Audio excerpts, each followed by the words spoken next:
Oh, absolutely. A little bit of context because it'll come up later. My mom had just had a foot surgery, and my dad had just had a back surgery. So they were supposed to be at home, recovering, hanging out.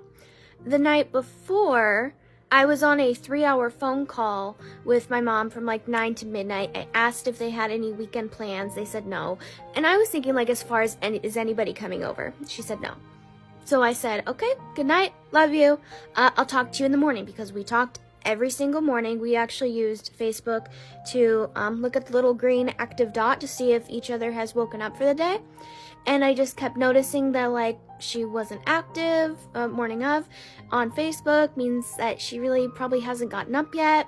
But then once 7:30 rolled around, 8 o'clock rolled around, I'm like, okay, she's up by now. Maybe she's just taking longer in the bathtub because she takes a shower, but like with the little thing on her foot from her surgery, she can't get it wet. Anyway, she had it propped up, so she takes longer to move around, get going for the day. So I justified her not responding by, she's taking longer. And so it didn't exactly sit well, but I justified it in my mind that way. So I went about doing my homework again, because I am a full-time student. And so I was just doing my homework, and another hour went by, and it just did not sit well. So I started texting her, and I think maybe a half an hour. I just couldn't wait anymore, so I started calling. I started calling my mom. She was not answering. This is not normal at all. So I was texting my mom, calling my mom. I went on Facebook Messenger, nothing. So I tried the house phone. I tried calling the house phone because maybe Dad will answer.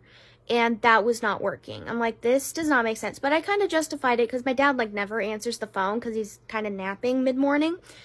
And so like there's several things that happened that I just kept justifying it in my mind because it did not make sense.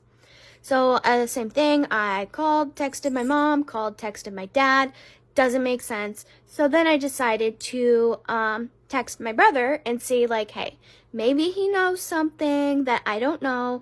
Maybe there were some last minute plans. Somebody came over. He took them somewhere. I don't know. So I tried, and my brother would not answer.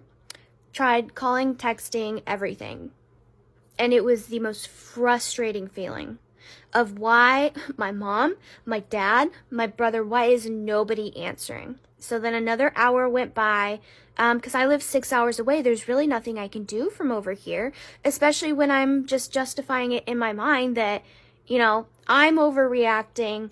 They're going to pop up here soon and say something like, oh, we had to go to the store real quick, had somebody take us to the store, and then our phones died or something. Like, there has to be some reasonable explanation for this. And then I remembered that my mom always called my grandpa and her dad in the mornings as well. So I texted him. I'm like, hey, have you heard from Mom yet? And he's like, no, I've gone over to the house because she wasn't answering. I've gone over to the house and their car is gone. That didn't make sense. He's like, yeah, some of us are driving around town looking for her car because her car had a white tiger on both sides. So it was pretty identifiable. Like, as soon as I found out that people were out looking for them, that's when I started to, again, not feel so hot about this, but justifying that there has to be some sort of logical reason. So I texted our neighbor and I said, hey, because they hang out a lot. I said, hey, was there like any last minute plans? Have you seen them leave? Do you know what's up? And she's like, no, I haven't seen or heard from any of them.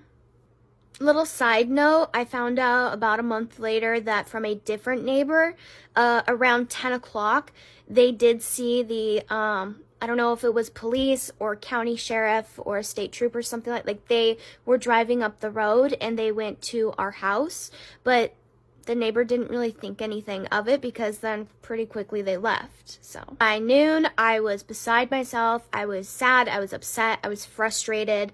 It did not make sense. I was feeling all sorts of emotions, but again, there was nothing that I could do from over here.